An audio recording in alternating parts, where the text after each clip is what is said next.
here, Rosada and Joaquin Ramirez, who are Harvey victims, and so obviously continuing on the donations that you all have given, we want to be able to share that with you, and this in the aspect of being able to be transparent, make sure that all the money that's coming in is going directly to families that are benefactors that have been selected based on the qualifications that they were in a flood zone, they were not in a flood zone, they've got flooded, and they've at least applied to FEMA and got some assistance from there. We want to be able to share with them, with you, basically their stories, with the intention of hoping that you remember that it's still not over, that you have the ability to help. We either need volunteers to help out with labor and/or assistance with donations, so that we can continue to help more families. So, Ms. Joaquin Rosada, would you mind sharing your story of what happened and where you are right now and what's going on? Okay, our story is that our youngest son he came back to our home because he went back to college and he was living with his girlfriend. We were living in our house. This is our retirement home. We were going to be there. That was our savings were in that home. It's already paid for, and but that's our lifetime savings. Okay, the day of the flood, our daughter, who lives, in her own house, was having a baby. She was having a baby due for the end of that month, the end of September. So we were thinking that we see the storm coming through. We saw the rain coming and going. We saw the reservoir raising up, and then the water comes down all the way down, and it came close to our driveway. And we thought that the worst was over just because we never get into the house. But they say that more water is coming, so since our daughter was having a delivery and we want to be at the time for the delivery at the hospital, at Memorial Hospital, we asked some friends to stay closer to the hospital, and we stay here not in our house, but in a friend's house, which they live a couple of blocks from the hospital. So at the time of her delivery, we will be there. And we left just because we thought that the road would be impossible to cross. That's why we leave the house, and we leave and we stay in our home. We stay with the friends' home. Okay, so we were at the hospital through those 2 days, and finally my granddaughter came in the 30th. But that time the house was already flooded. It wasn't accessible. The only way to get there was in a canoe, which we didn't have. So we waited until everything was. My daughter was okay. The baby was okay. We were so happy about that we thought, well, the world can come down, and we're still happy because everything came right in that issue. So we moved back to our friend's house, stayed there until we decided we have to go and look for ourselves, see how the house was, because the water has receded a little. So me and my son-in-law got a boat. Finally we got a boat, and we went in the boat to the house. We found the water was out of the house, but just like a half an inch out of the house. So what we did, we started cleaning and throwing furniture. And you can see that, how high the water was. It's almost like 2 feet in the water. Yeah. 2 feet of water in your house. 2 feet of water in the house. So it took like 3 days for the water as long as I released it on the reservoir, the water went down. Yeah. Yeah, because for a couple of days, we couldn't get into the subdivision. They didn't allow us to. Nobody knew it, except authorized person in the boat. Releasing. So we went there with a couple of inches only, but still water. Still.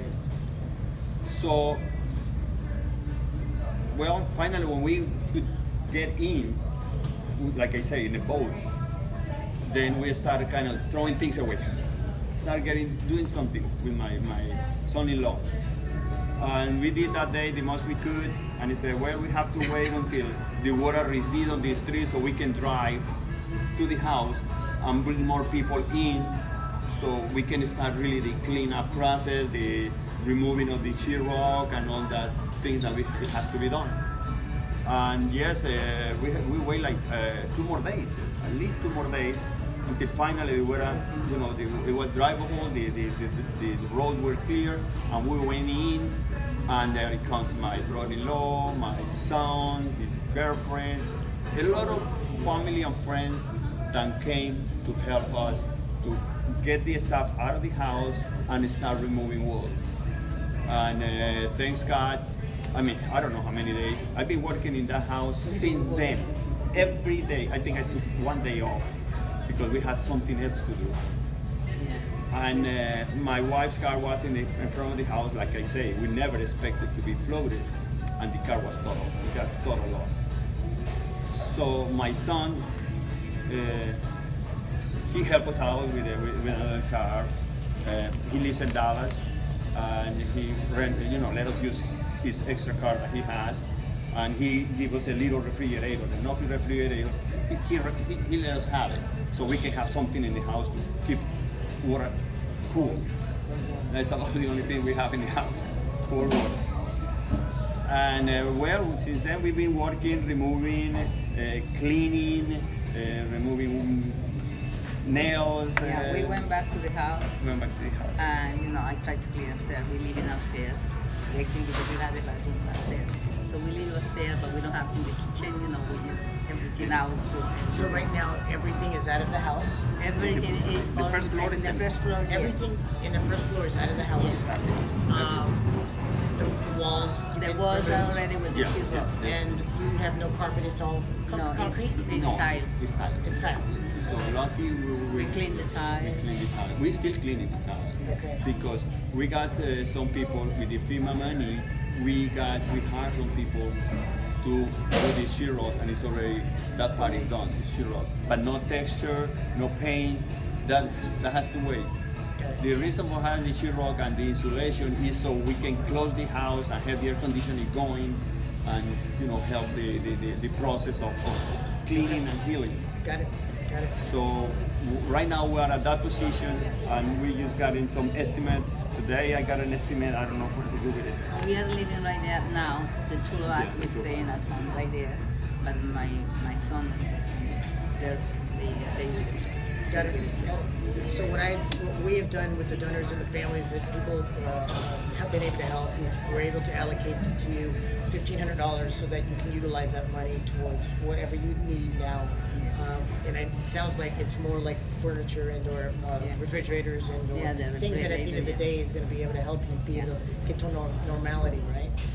So we are honored to be able to do this for you. I want you to know that it's not over, meaning in the sense that we understand it's not over. Between Eric, myself, and the rest of our volunteers, we want you to know that as things go along in the future, if something happens where you need help with something, just call us. If we can help you, we will help you. If we can't help you, we'll find somebody who can help you. Oh, thank you very Thank much. you. We appreciate it, Yes, because from yes, now on, I mean, anything. it's going to be a long rebuilding road. Yeah. It has been a long month of working and cleaning, doing ourselves as much as we can, because there is no enough money to pay for everything that is. Yeah, when you contract somebody, everything is so expensive, like. And nowadays it's even worse because the contractor has raised the prices. Yeah. Even the material has been going up. Sure. Hard to find zero, hard to find texture, hard to find everything. Well, I want to give you this. This is Thank for you. you. Thank you very much. You're very so welcome. much. And I thank you for taking your time for sharing your story with everybody. And hopefully everybody can see that, again, it's not over. Okay, thank you very much. And Thank you. Thank you for very all much. I really the appreciate it.